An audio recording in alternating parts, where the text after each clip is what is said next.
Poxa, obrigado pela oportunidade de estar aqui. Eu que agradeço. Você mora na Flórida?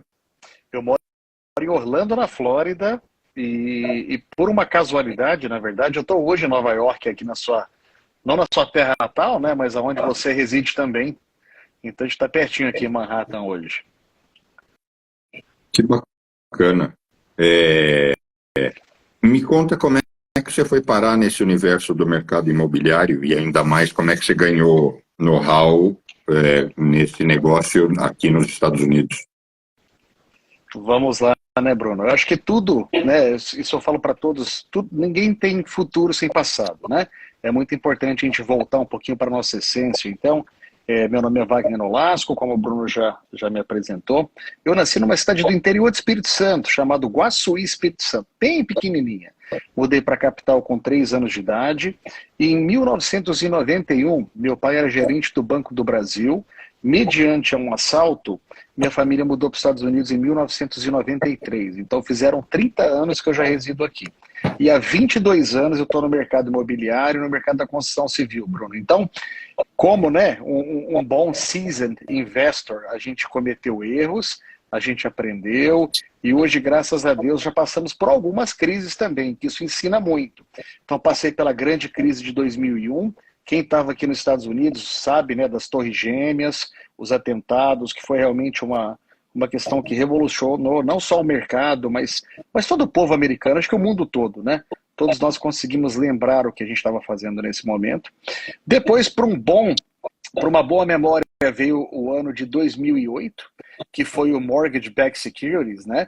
Nós tivemos um problema realmente de default dos mortgages americanos. Depois também tivemos o Covid. E também, graças a Deus, sobrevivemos. A gente sabe que muitas pessoas perderam suas vidas, então a gente manda nosso carinho aí também para as famílias, mas foram momentos difíceis nos Estados Unidos, tá, pessoal? E nós passamos por alguns momentos do mercado americano. Então, tudo vem com o tempo, né, Bruno? Nada é fácil. Você que está no Brasil, fala, não, chegaram aí hoje, começaram agora, já estão tendo sucesso. Pessoal, tudo é uma caminhada. Nada é fácil, tudo é com muito vontade, com muito trabalho e com muito suor. Apesar que desses 3 episódios, 2 de fato foram muito favoráveis para o mercado imobiliário em algum espectro, né? Porque, tirando, lógico, 2008, que os imóveis perderam muito valor, mas também porque tinha uma bolha, as crises seguintes, né, elas foram benéficas, especialmente o Covid, foi positivo para o mercado imobiliário, né? Foi muito positivo, na verdade, né, em questão de valorização, em questão de reaquecimento do mercado imobiliário global. Só que o problema, na verdade, não é o mercado, e sim a incerteza. O que causa realmente as grandes bolhas, as grandes quebras, são as incertezas. Graças a Deus, aqui nos Estados Unidos, pelo menos, nós tivemos uma crise de incerteza muito curta no mercado. Acho que logo, logo as pessoas começaram a entender que o mercado realmente era importante você ter um imóvel com um pouquinho mais de quintal, com um pouquinho mais de comodidade. Então as pessoas realmente começaram a comprar. Os juros, né, Bruno, ajudaram muito também nesse cenário, porque nós chegamos a ter juros aqui fixos por 2,4%, 2,5% ao ano, fixo por 30 anos. Então, sem dúvida, o mercado americano, principalmente, pessoal, ele é muito correlacionado aos juros. Acho que a gente vai falar um pouquinho sobre juros também hoje, né, Bruno? Que hoje, quanto amanhã, foram as reuniões do Fed, né? Estão sendo as reuniões do Fed, então tem muito para a gente falar isso aí também de mercado americano e mercado brasileiro. Claro. Mas, enfim, então você passou por esses momentos, mas já sempre trabalhando com real estate? Só com real estate, já esses mercados, já há 22 anos, né, que eu estou nesse mercado. Então, assim, por exemplo, para quem estava no mercado de 2001, não foi nenhuma uma crise financeira que o país passou. Foi realmente por uma questão de incerteza. Tudo parou. As pessoas não sabiam o que faziam, nós entramos em guerra, né? Então foi um momento de muita incerteza no mercado. E momentos de incerteza acontece só uma coisa com o mercado. O mercado praticamente quase que para, ele desacelera, até ver aquela luzinha no final do túnel. Veio 2008, Com certeza, realmente, aí foi pesado. Muita gente ganhou muito dinheiro, inclusive eu também, mas também perdi, né? Não tem como você sair ileso de uma crise igual a crise de 2008. E nós atuamos muito na área, no segmento de hotelaria, foi o primeiro segmento que eu entrei nos Estados Unidos. Depois nós fomos para flips, né? Que é a compra do ativo realmente dos bancos, e em leilões, e fazendo retrofit, que é o flip. E depois, em 2013, nós entramos na área de construção civil nova, que é onde nós atuamos muito hoje, que é a casa nova de aluguel. Hoje o nosso mercado principal, Bruno, é o mercado realmente que a gente chama Build to Rent. Para você que está no Brasil, há uma tendência há alguns anos, até décadas aqui nos Estados Unidos, que são condomínios de residências novas, 100% com foco em aluguel. Então eu me especializei no mercado de renda recorrente, dei palestras com grandes nomes desse mercado, como Robert Kiyosaki, Ken McElroy, Brad Sumrock, The Real Estate Guys, e aí eu me adentrei muito nesse mercado, foi onde a gente conseguiu realmente ter bastante notariedade e criar um portfólio imobiliário também, porque como a gente sabe, quem investe em renda recorrente, principalmente imobiliária, sabe que o dia mais feliz do mês é o dia primeiro. Pode ser segunda, terça, quarta, quinta, não importa o dia da semana, e sim o dia do mês. Mas um pouquinho sobre a minha trajetória, nós já entregamos quase 700 milhões de dólares em empreendimentos imobiliários aqui nos Estados Unidos, então é uma coisa que a gente guarda com muito carinho, e a gente tem muitos clientes, né? Tantos clientes individuais que fazem aquisição de portfólio conosco, como fundos de pensão, grandes fundos americanos também, né? Que são os fundos de aquisição para fazer o que nós chamamos de REITs, né? Que é o Real Estate Investment Trust, e a gente faz toda essa parte. Então nós temos a construtora, a incorporadora no Texas, na região de Lubbock, que é o West Texas, e também na região da Central Florida, que fica em Orlando. Tá, agora, mas voltando uns passos atrás, quando você fala que você mexeu com hotel, o que você fazia exatamente? Você construía o hotel? O que você fazia? Nós começamos na questão de fornecimento de matéria-prima. Foi a primeira coisa que a gente começou a fazer nos Estados Unidos. Então nós começamos fazendo o piso e o granito.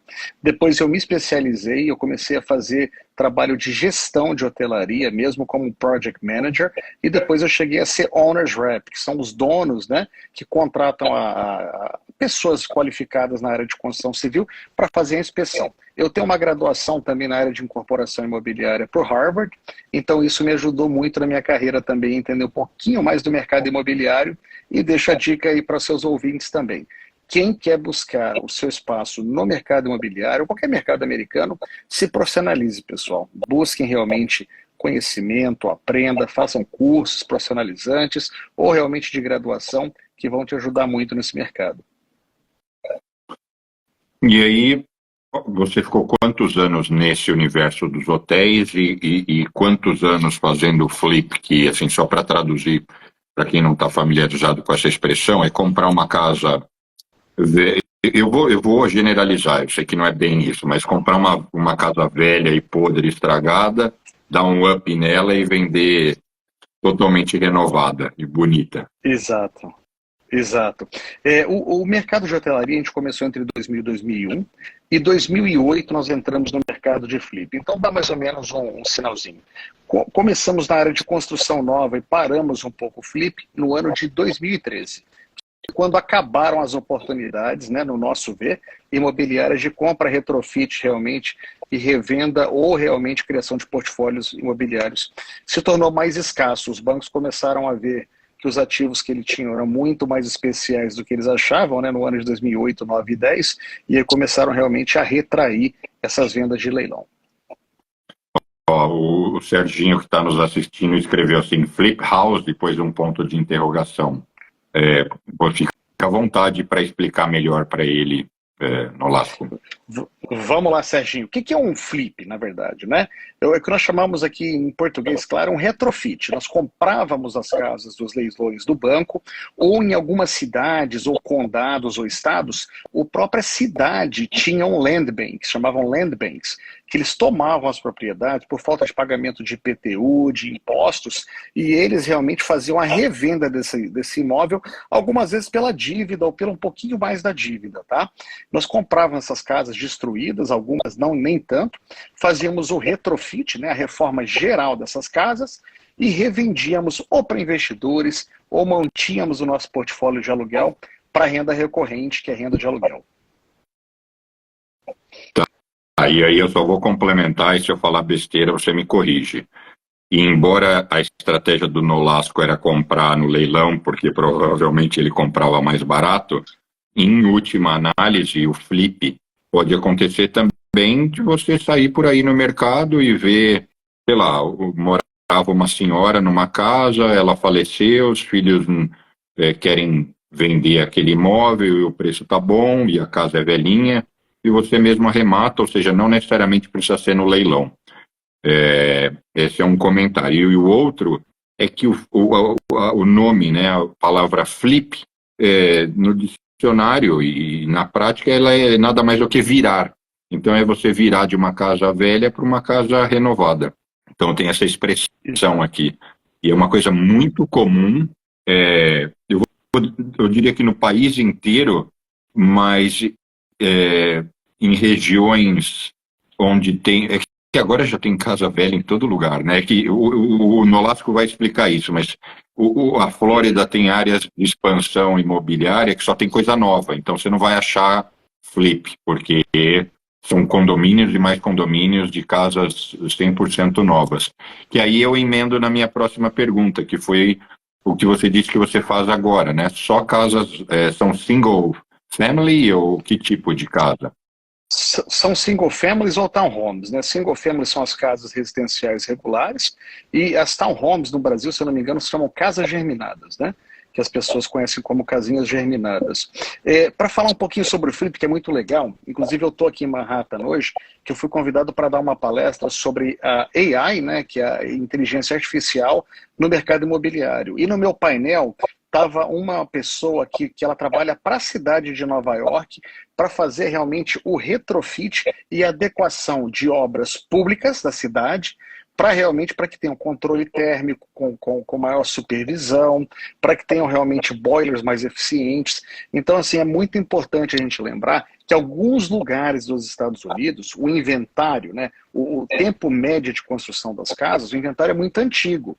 E também, Bruno, só para poder deixar uma dica aqui, uma das coisas que está sendo feita muito atualmente hoje para recompra de casas já existentes, existem robôs hoje de AI que fazem pesquisas 24 horas por dia nos sistemas integrados aqui, Zillow, MLS, e eles fazem automaticamente a conexão, tanto com os corretores quanto com os lugares, já mandam as ofertas automáticas para aquisição daquele imóvel com preços mais baixos.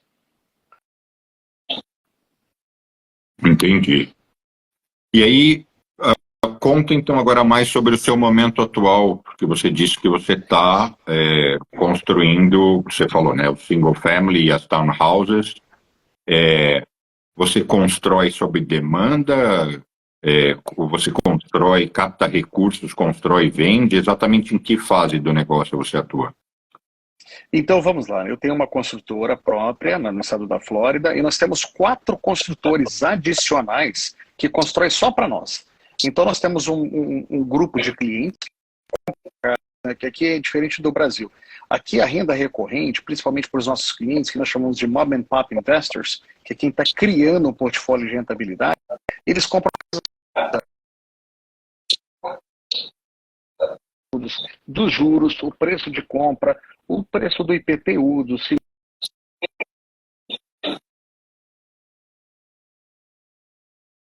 Eu não sei, pessoal, se está travando só para mim ou também para vocês. Nolasco, está travando para você também ou só para mim? A sua imagem, às vezes, ela falha um pouquinho. Você consegue me ouvir bem? A sua imagem e som tem dado uma congelada. Mas o Serginho falou, eu perguntei aqui para a pessoa se estava travando para ele. Quer mudar de rede?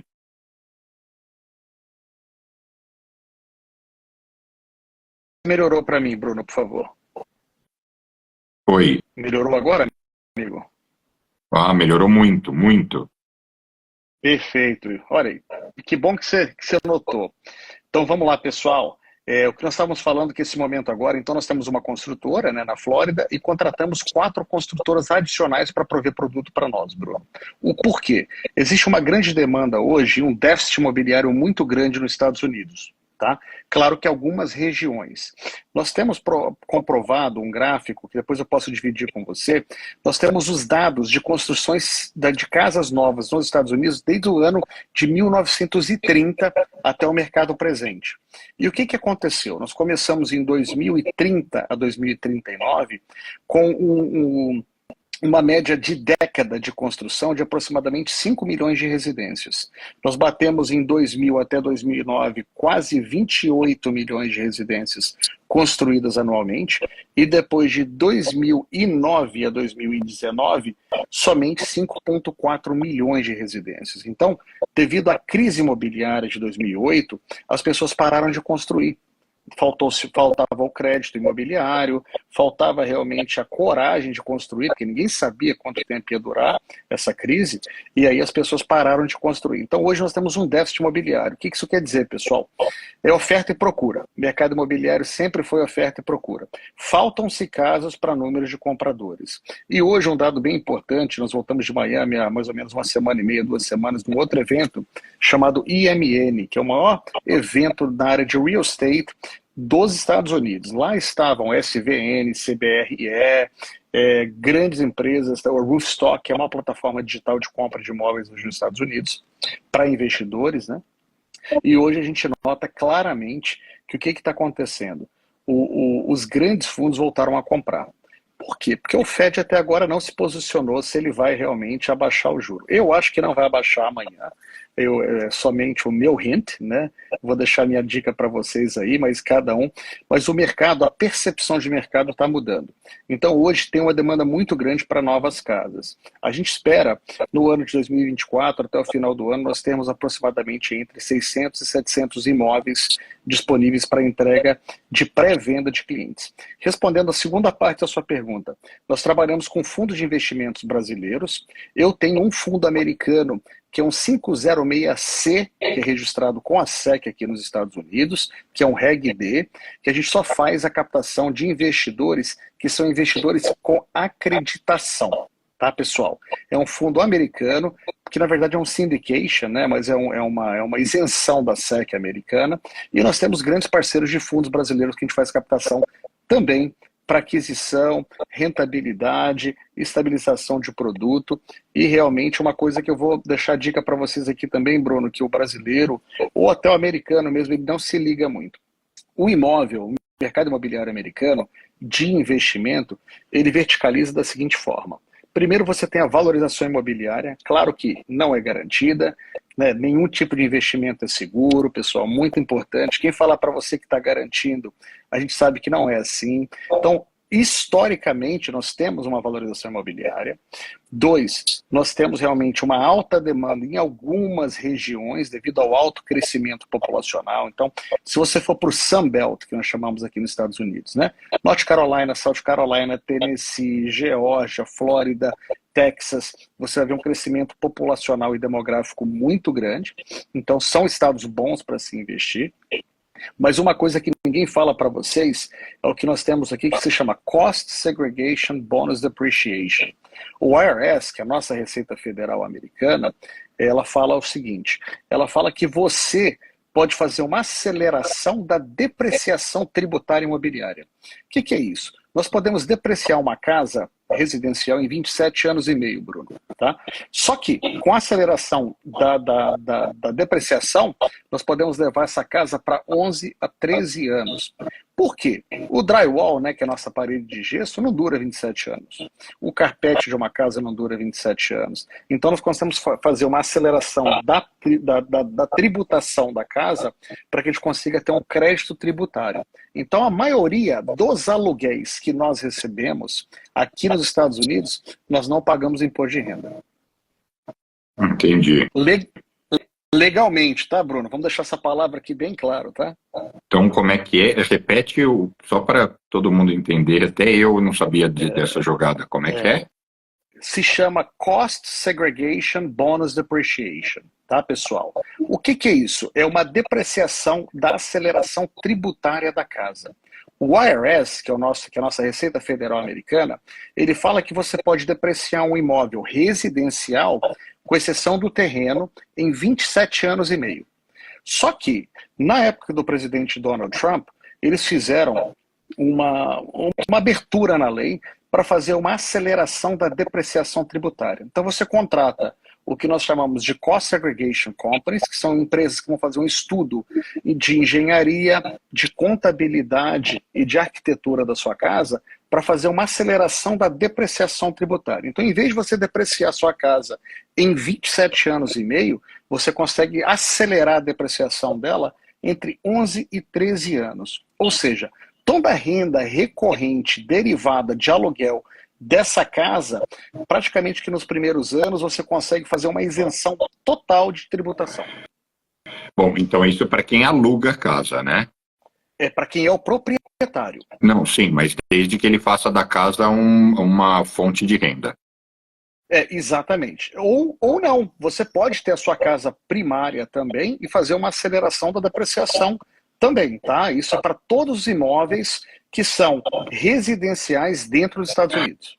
Porque se no meu caso, eu, Bruno, pessoa física, compro uma casa e ainda compro financiada, faço um mortgage, como eu consigo me beneficiar dessa estratégia? Se você tiver outros ganhos de capital que sejam derivados de qualquer tipo de investimento imobiliário, você consegue fazer o offset. E lembre-se... a desvalorização da minha casa. Mas para isso eu tenho que contratar essa third party para fazer essa estimativa, planejamento. Correto, correto. Por quê, Bruno? É importante lembrar, pessoal, que aqui nós temos a figura do CPA, que é um Certified Public Accountant, tá? E o CPA, ele vai dar fé pública que toda aquela informação que tanto o arquiteto, o engenheiro, os estudos são verdadeiros. E eles vão submeter isso para o IRS, que é a nossa Receita Federal Americana.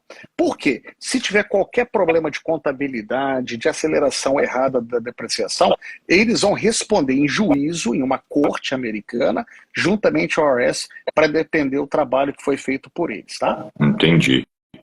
Olha só, o João está dizendo, além de ser um ótimo corretor, o Wagner tem vasto conhecimento.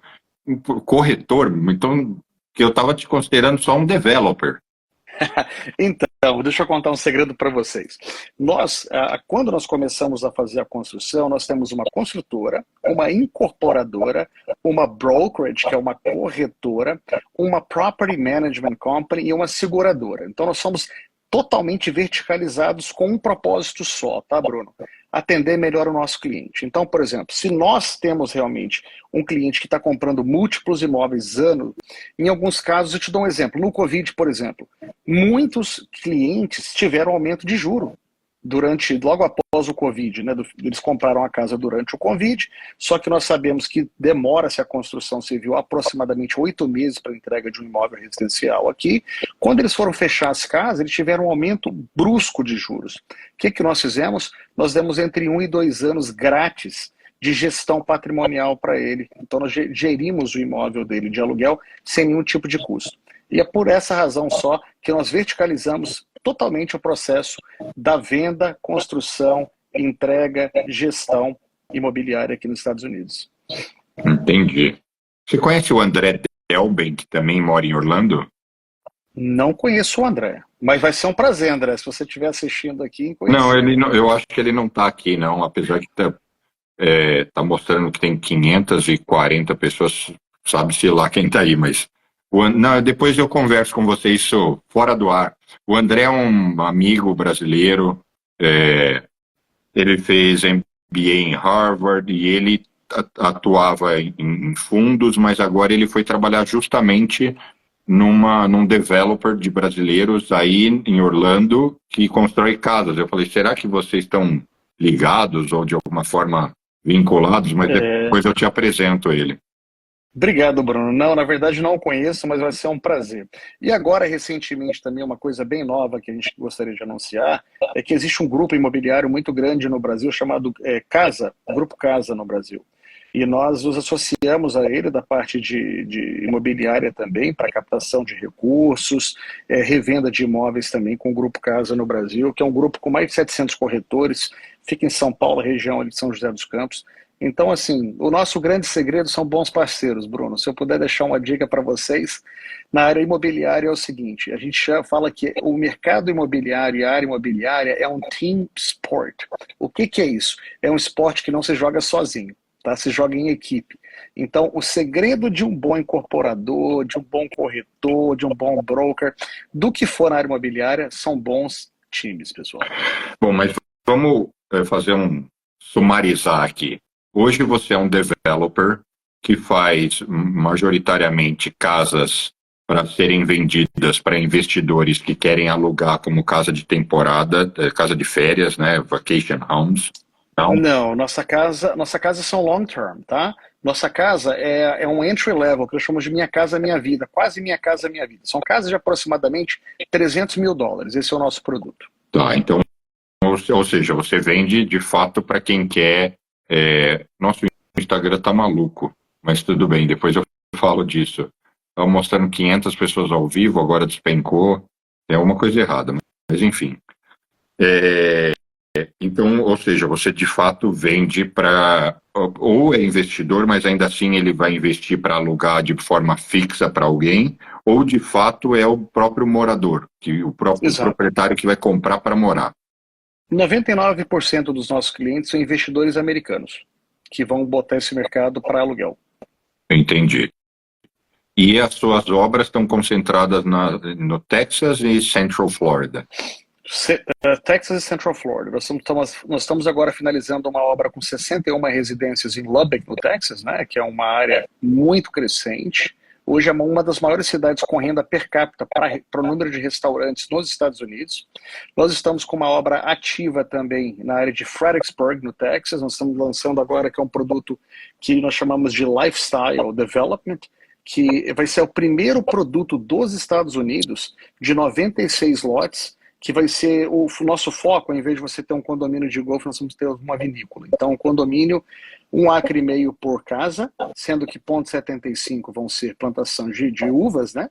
E 0,75 vamos construir residências, e nós vamos ter uma própria vinícola que faz parte do condomínio. Então, com a sua própria uva, você vai poder fazer o seu próprio vinho, seu próprio rótulo, enfim, seu próprio blend. Ou se você gosta de Cabernet como eu, você pode fazer o seu Cabernet. E vai ser na área de Fredericksburg, porque, incrível que pareça, eu não sabia também, é uma das áreas mais procuradas para plantação de uva e é uma rota fundamental de vinho aqui nos Estados Unidos, depois de Napa. Eu não entendo nada de vinho, então eu não consigo acompanhar essa parte do debate. E aí você veio para Nova York por causa da palestra? Fui convidado, né, pelo Steve Glenner, que é o dono da IMN. A IMN, se vocês quiserem procurar, é Information Management Network. Geralmente os eventos deles têm mais de 700 mil atendentes, são eventos gigantes na área imobiliária, e eu já tenho essa sorte de palestrar por vários anos, não só para ele, mas para grandes empreendimentos, eventos americanos, porque na verdade o que acontece? Como nós temos realmente um dedo no pulso do mercado, nós atuamos diretamente com os investidores, com os compradores, com os tenants, né, que são os inquilinos, a gente hoje tem muita inteligência de mercado. Então a gente divide também com o público americano, na sua maioria, o que nós fazemos, o que está acontecendo no mercado, quais são os trends, né, quais são as possíveis aí mudanças de mercado, e fui convidado, fui um oficial da cidade de Nova York, o outro fundo também grande de gestão da área de Los Angeles, e um REIT que faz muito investimento na área de hospitalidade e hotelaria aqui nos Estados Unidos, no meu painel. Foram vários painéis, e a gente veio dar essa palestra aqui, depois divido as fotos com você, e amanhã vou ter o orgulho de estar presencial também com meu amigo Bruno, né? No estúdio, vai ser um prazer. O prazer é todo nosso. Nessa sua palestra, o público brasileiro praticamente inexistia ou tinham muitos brasileiros? Nenhum, infelizmente. Eu acho que hoje nós precisamos até promover isso aí, incentivar, porque eu conheço grandes incorporadores brasileiros, eu conheço grandes construtores brasileiros que estão vindo para os Estados Unidos com entrega de 4, 5, 10 mil unidades no Brasil, ou seja, experiência vasta.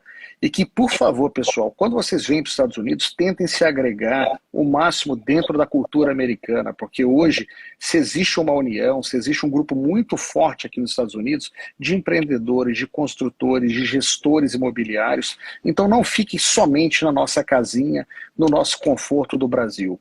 Hoje os Estados Unidos está repleto de oportunidades, são poucos palestrantes, na verdade acho que brasileiro era só eu, não tinha ninguém de brasileiro no público. Em Miami também foram, acho que não sei se tinham 5 ou 6 mil pessoas, eu também o único palestrante brasileiro, então incentivo a vocês. O empreendedor, que não é o meu caso, que eu vim para cá bem jovem, né? Mas o empreendedor brasileiro tem muito a agregar para os Estados Unidos. Então não fiquem reprimidos devido à língua ou que você acha que você não tem capacidade. A gente precisa muito do conhecimento de vocês. Eu perguntei isso porque eu estive... Tem 2 eventos que eu queria contar para você. O primeiro deles era um evento de um grupo de brasileiros que ensina você a criar valor na sua empresa. Valor no sentido de encarar a sua empresa como equities, ou seja, fomentar o valuation da empresa. Esse evento foi aqui em Nova York e eu fui lá assistir o finalzinho. Eu tinha sido convidado, mas eu não consegui acompanhar o evento inteiro. Encurtando a história, dos 70 presentes, 50, todos brasileiros, né, em português, dos 50 presentes, dos 70 presentes, 50 eram construtores brasileiros da região ali de Boston, na grande Boston, todos eles espalhados por ali, talvez um pouquinho mais afastado. Eu fiquei impressionado com 2 coisas: o número de construtores, tudo bem que eram pequenos, mas de qualquer forma, e o quanto eles estavam gastando para estar naquele evento, comprando mentoria de $14 mil. Puxa. 50 pessoas compraram a mentoria de $14 mil para aprenderem como é que eles fazem funding e nesse setor. Eu fiquei assim surpreso. E o outro evento que eu fui foi do Favaron, o GRI. Você faz parte do GRI também? Não faço parte, não conheço, na verdade. Mas já ouviu falar no GRI? Não, nunca ouvi falar. Eu não sei se o pessoal chama de GRI, eu chamo de GRI. Eu também fiquei impressionado. Eu vou encurtando a história. É o maior grupo de networking do universo de real estate do mundo. Eles são muito fortes na Europa, Estados Unidos e Brasil.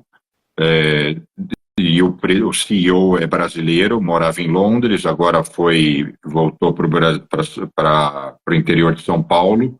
E eu bati um papo com ele no Wall Street Cast, ficamos amigos, ele me convidou para o evento dele.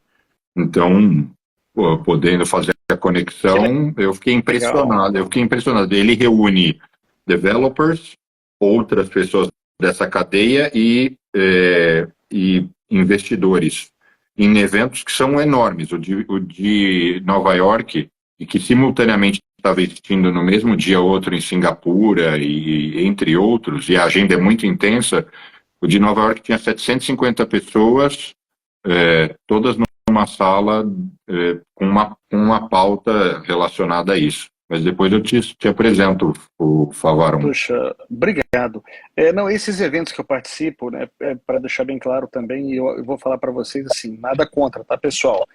Quem está buscando crescimento pessoal, eu sou uma pessoa que eu busco isso, eu pago por isso, eu consumo esse produto, eu acho que sempre tem espaço para melhoria. Esses eventos nos quais a gente palestra são eventos realmente que são fechados para membros ou pessoas pagantes para atender o evento, mas não se vende nada, não se vende mentoria, não se vende nenhum tipo de assessoria quanto a esses eventos. São eventos mesmo de networking. Não posso falar isso, né, Bruno? Aí você me colocou no hot seat, né, cara?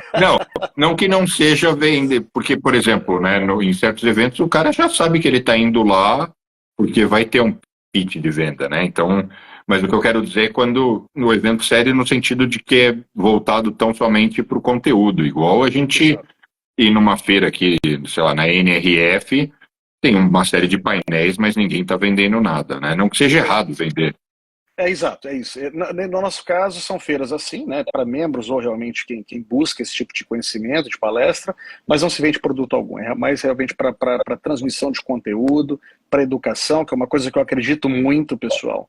Né, se eduquem, hoje você tem educação grátis aí, tanto no YouTube quanto no Instagram, olha essa live, quanto conteúdo rico, né, se pode adquirir, o que a gente chama de Golden Nuggets, né, você tem nuggetzinhos aí, então adquira realmente esse conteúdo, consuma isso, porque vai fazer o diferencial. Mas sim, são eventos sérios. E mudando um pouco a direção do papo, o primeiro, o que você comentou sobre a falta de residências novas é uma coisa que eu aqui no meu fundo, a gente acompanha isso de perto, porque a gente acompanha alguns macroindicadores, como housing, como transporte, como uma série de outras coisas que são indicadores muito claros de como a economia está se comportando. Então a gente realmente vê essa falta de new homes de uma maneira bem forte. Ao mesmo tempo, a gente enxerga que as casas, os imóveis residenciais, que é importante separar os residenciais dos comerciais. As casas, de forma geral, em cada região do país, têm uma distorção diferente, mas elas estão hipervalorizadas. Em várias regiões a gente vê que elas se valorizaram demais, elas se descolaram da linha da inflação e foram embora. E em algum momento, não existe economista que consiga prever isso, mas a gente acha que em algum momento, ou gradativamente, possa existir uma correção. Como você vê isso, do ponto de vista da hipervalorização? Eu sei que não é o caso para algumas regiões, mas, por exemplo, aqui, Nova York, New Jersey, Connecticut, Massachusetts, tá maluco, o mercado tá insano, assim, insano. Então, né, bem, eu não sou economista, então assim, mas essa é a teoria do Robert Kiyosaki. Ele acha que vai ter um ajuste no mercado e que realmente o nosso dinheiro hoje desvalorizou ao ponto devido à inflação mesmo e à perca do poder de compra do dólar. Então você tem que ter uma diversificação de investimento tipo, entre real estate, claro, mas também de metais, né? Para que você possa realmente, então, o dólar antigamente, se não me engano, foi em 1959, quando teve realmente, tirou-se o dólar atrelado diretamente ao ouro, né? Então, porque antes toda a nota de dólar que era emitida pelo governo americano, ela tinha garantia real em ouro, né? Fort Knox, nos grandes filmes e nas histórias. Hoje não é assim.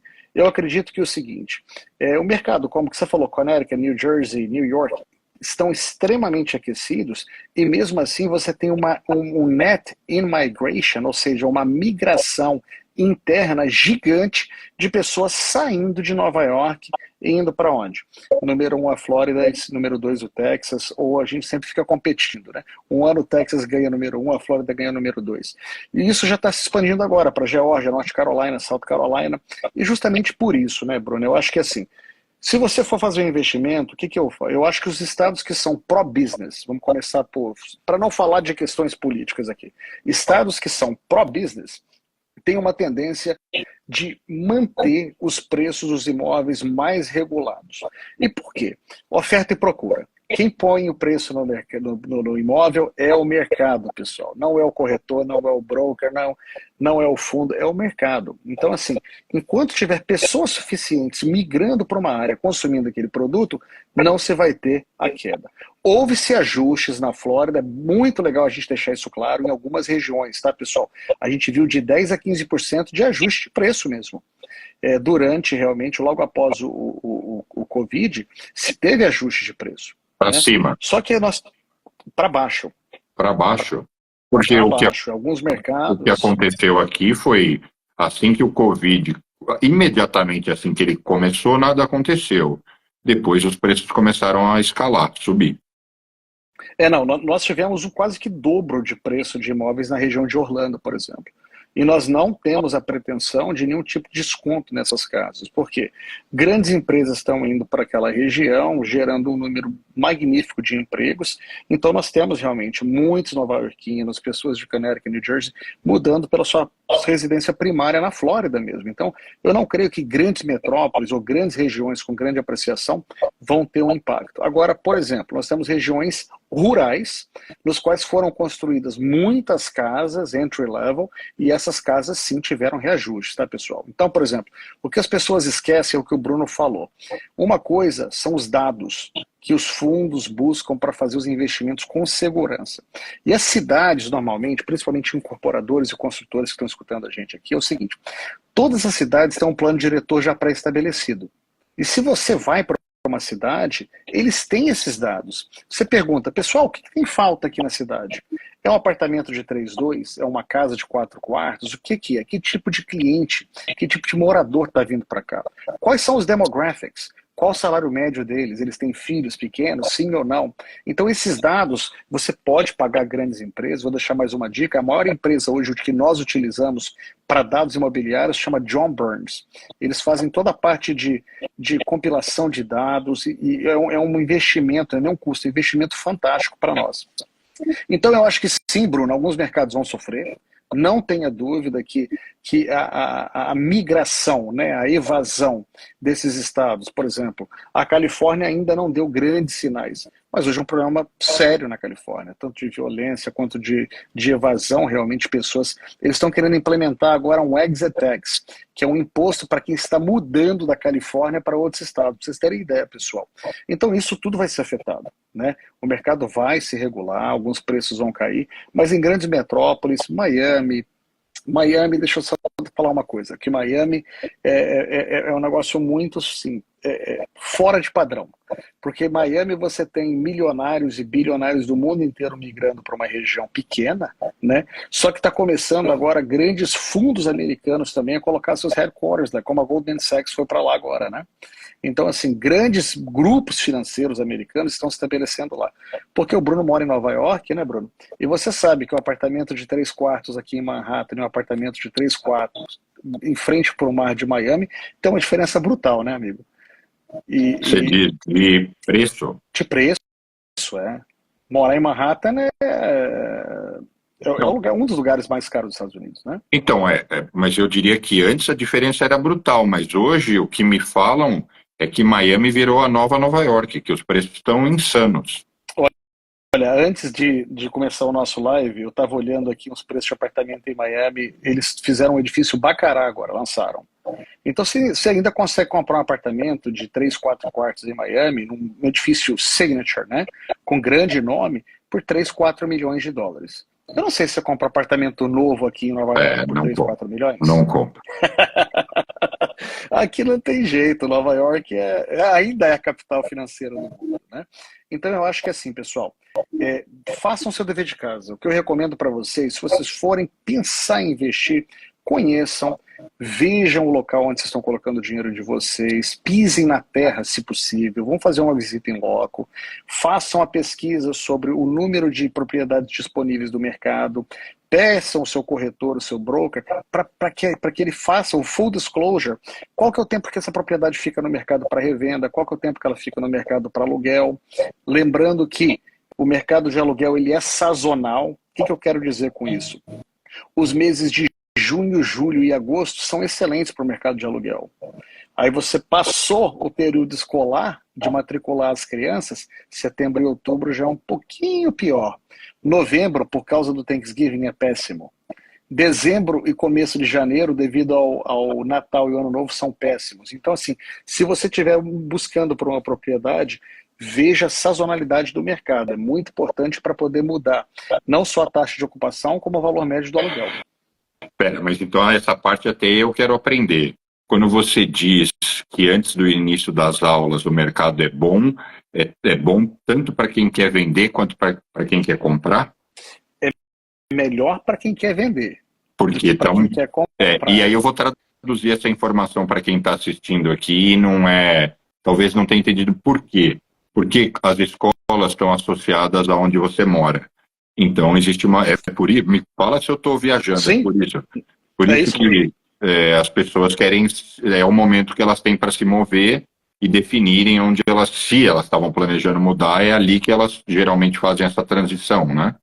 Exatamente. Então, assim, como o nosso ano escolar é diferente do Brasil, agora é inverno, né? Nós estamos entrando no verão aqui agora americano, aqui as nossas férias maiores é agora, é junho, julho e o princípio de agosto. Então é quando as pessoas mudam para matricular seus filhos para as escolas. Por quê, pessoal? Aqui você matricula, se forem escolas públicas, claro, né? Você matricula o seu filho no CEP de onde você reside. E não, Então, e você não onde você quer, né? não aonde você quer. É. A não ser que seja privada, mas é incomum, né? Nova Isso. York é um pouco mais comum, mas em outras regiões do país é bem mais incomum, né?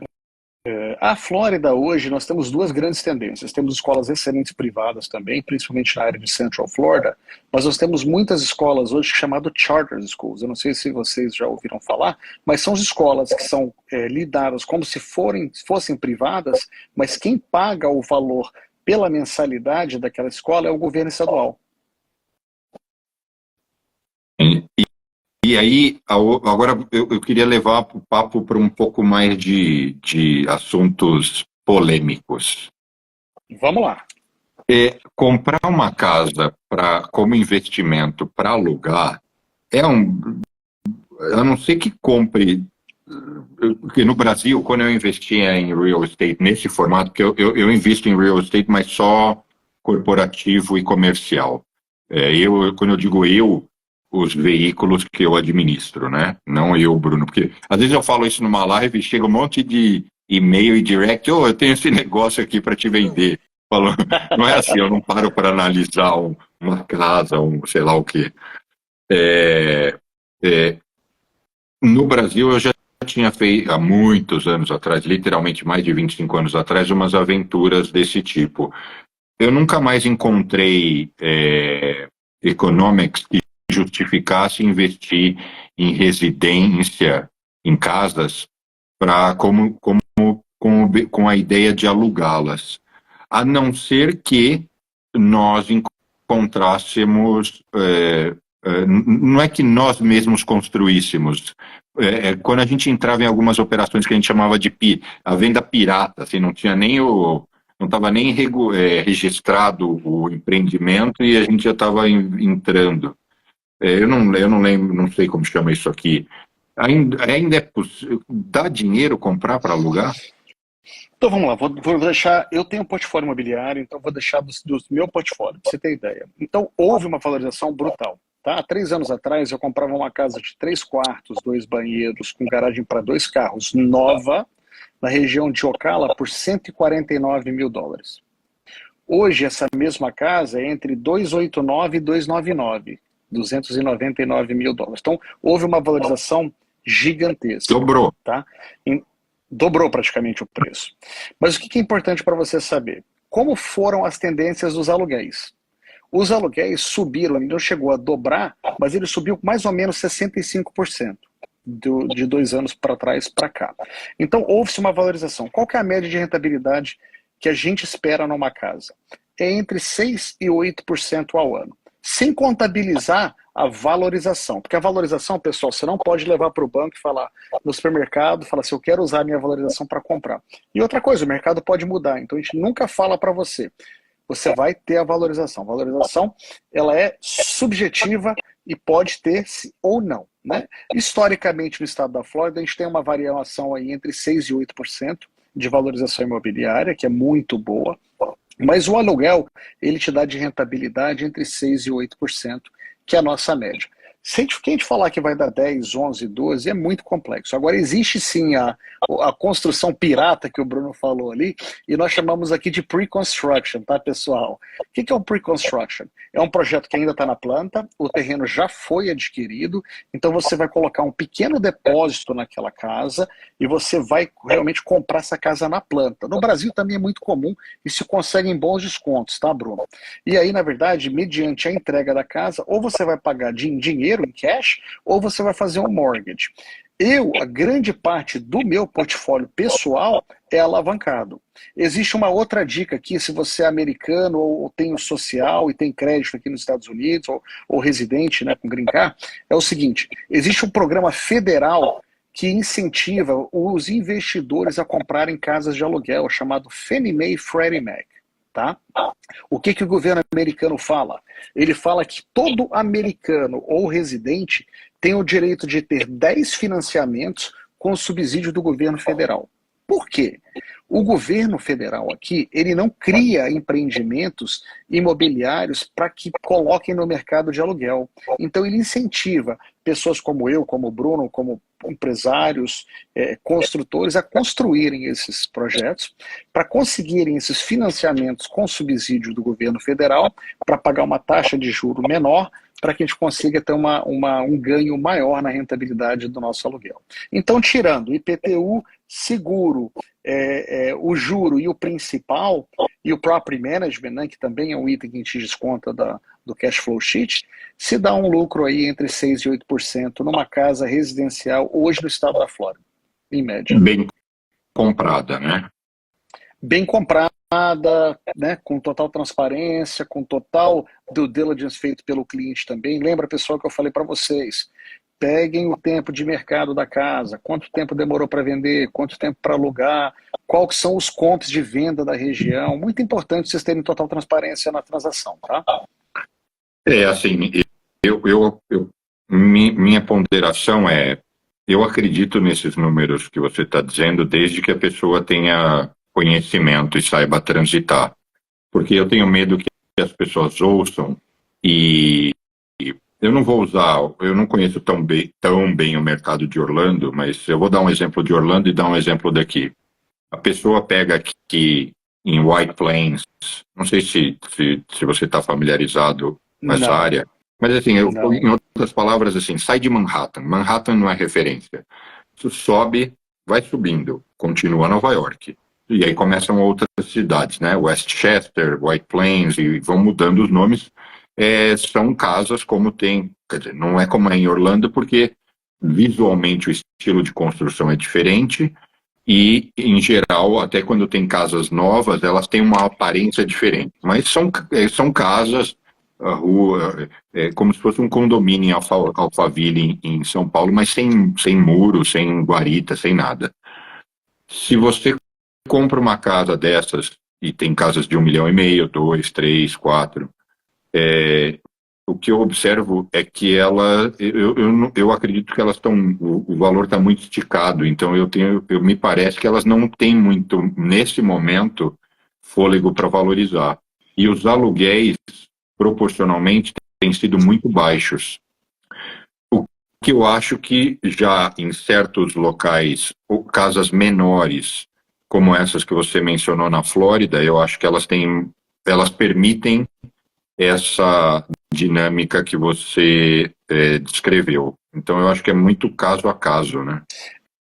Outra coisa, para deixar bem claro, tá, pessoal? Hoje em Orlando, devido ao alto valor dos imóveis na cidade de Orlando, não se conseguem aluguéis tão bons tão pouco, tá? Hoje os preços subiram muito, como Nova York. Então, o que eu estou falando é que são as regiões ao redor de Orlando, são subúrbios, tá? Você consegue preços mais baixos e aluguéis mais consistentes. Quais são os preços mais baixos? Casas como eu dei o exemplo para vocês aqui, entre 289 a 300 mil dólares, com aluguéis que variam aí entre 1.800 e 2.500 dólares, tá? Mais ou menos para vocês terem uma ideia de preço. Orlando não se consegue em casa nesse preço, nem nos bairros mais humildes. Então, assim, não se enganam que uma casa de 1 milhão de dólares vai te dar 8% ao ano de rentabilidade. Muito difícil, muito complexo, e não é o tipo de produto que a gente trabalha tão pouco. E as pessoas físicas que estão nos assistindo, faz sentido para você que elas te procurem? Ou para comprar um imóvel, ou para investir? Assim, qual é o que você procura, assim, se expondo socialmente, como o que a gente está fazendo aqui? Pessoal, nós temos uma brokerage, né, que hoje nós nos associamos ao Grupo Casa no Brasil, chamado Casa Real Estate em Orlando. Nós temos diversos corretores e mais de 700 corretores no Brasil também. Então, se você estiver no Brasil, a gente consegue te auxiliar no estado de São Paulo ou aqui nos Estados Unidos. A nossa maior vontade dessa live, Bruno, é educar. Eu acho que tudo começa pela educação. Então, antes de você comprar uma casa, se você quiser uma informação, a gente vai te passar a informação. Você vai fazer os seus estudos, vai fazer os seus comps, vai fazer a sua análise. Talvez você queira passar uma temporada aqui, eu vou falar, não compre agora, alugue. Para ver se você gosta do bairro, para ver se você gosta da escola. Tem tantos bairros legais para se morar, por exemplo, em Orlando. Hoje eu moro em Monte Verde, que fica muito próximo de uma cidade chamada Clermont, que é mais ou menos 30 minutos de Orlando, 25 a 30 minutos de Orlando. Mas o Dr. Phillips, onde eu morava anteriormente, também é fantástico. Então, assim, para você que está vindo do Brasil, às vezes o dinheiro que você tem, todo ele, não invista numa casa. Talvez alugue primeiro, veja se você gosta, veja se é isso mesmo que você quer. Então, assim, a gente quer realmente auxiliar as pessoas para que elas não cometam erros, Bruno. Essa é a nossa maior dica que a gente quer deixar para vocês aqui. Então, utilize o nosso Instagram, mande mensagem, a gente está aqui para ajudar vocês. Independente se vocês querem comprar ou não imóvel. E, desculpa eu perguntar, por que você escolheu Monte Verde e saiu da Dr. Phillips, que é um lugar muito mais central, né, eu diria? Olha, foi um presente de Deus, porque eu moro num condomínio chamado Bela Colina, que hoje é um condomínio que parece que eu tô no interior de São Paulo, parece que eu tô em Itu, parece que eu tô naqueles condomínios de alto padrão ali, região de São Paulo. Então, nós temos toda a infraestrutura, temos um campo de golfe maravilhoso, nós temos toda a infraestrutura de spa, você tem que conhecer. Você está convidado para conhecer a nossa casa e depois você vai responder. Dr. Phillips, pessoal, é um bairro muito antigo, muito tradicional. Inclusive, a maioria dos grandes bons restaurantes de Orlando estão ali naquela região de Dr. Phillips. O que é importante? Outros bairros estão crescendo e se proporcionando muito iguais. Exemplo, Lake Nona. É um bairro novo, de uma grande incorporadora chamada Tavistock, né? Eles são donos hoje de grandes marcas mundiais, Puma é deles, né? O Joe Louis, que foi o fundador, ele criou um centro médico gigantesco, centros de compra, shopping centers, é uma cidade smart. Ela tem um ônibus que pega os residentes e leva nos condomínios do centro da cidade, que não tem motorista. Então, assim, ele é 100% automatizado. Então, Orlando é uma joia, com várias preferências. Se você gosta, por exemplo, de uma região muito mais tradicional, um Interpark. Então, assim, Orlando é uma joia, como eu te disse, né? Algumas pessoas gostam mais de Dr. Phillips, mas eu fui para Monte Verde devido à alta qualidade de vida e o condomínio que nós moramos é uma joinha e você está convidado para comer um churrasco com a gente lá, Bruno. Vai ser um prazer. Eu não comentei isso, mas quando eu tinha eu tô com 45, quando eu tinha 6, 7 anos, meus únicos primos e meus únicos tios, né, o casal, meu tio e minha tia, saíram do Brasil por causa da violência e mudaram justamente para Orlando. E para onde? Dr. Phillips, que naquela época era um lugar afastado, era um lugar assim, moro lá longe. Era assim, a cidade estava começando, sabe, chegar lá, cruzar. Não é, eu tenho medo de errar os nomes, mas assim, cruzar a internet, pegar Sand Lake, cruzar a International e chegar lá na Popcave Island, era assim. É isso mesmo. Tô indo muito. Nossa, já tá tudo escuro, não tem mais nada, é só mato. Hoje é um caos ali, né? Até o trânsito ali é uma bagunça. Mas olha que legal, você tem uma memória de infância, né, que foi correlacionada a Dr. Phillips, e quem é de Orlando que deve estar assistindo aqui sabe. A região, por exemplo, de Windermere, que hoje é uma região premium, a região de Winter Garden também do Hamlin, foi a mesma coisa, pessoal, né? Quando você está próximo de grandes centros, o crescimento vai chegar, fique tranquilo. Então, assim, busque realmente. Você tem toda a infraestrutura, tem escola, supermercado, tem centros comerciais. Qual o plano diretor da cidade? Ninguém precisa inventar, é só ir na cidade, eles vão ter o maior prazer em dividir, até com você, comprador residencial, o que vai acontecer nessa cidade nos próximos 10, 15, 20 anos. Bom, eu diria que hoje foi um esquenta, né? Igual a gente fala no Brasil. Você é de São Paulo? Eu sou do interior do Espírito Santo, de uma cidadezinha pequenininha chamada Iguaçu. No início da live você comentou isso, e você cresceu por lá. Então, eu cresci lá, né? Depois, entre 13 e 14 anos, eu vim para os Estados Unidos. Então, toda a minha formação acadêmica, todo o meu trabalho foi feito aqui. Entendi. Mas, enfim, E nós temos a mesma idade, Bruno. Ah, é? Enfim, quando a gente era garoto, ninguém falava esquenta.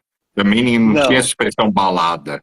Mas, enfim, com as gírias atuais, eu acho que hoje foi um esquenta para a balada de amanhã cedo, que a gente vai estar junto no estúdio e vai poder explorar esse assunto mais a fundo. Mas eu queria te agradecer muito pelo papo e achei que foi bacana.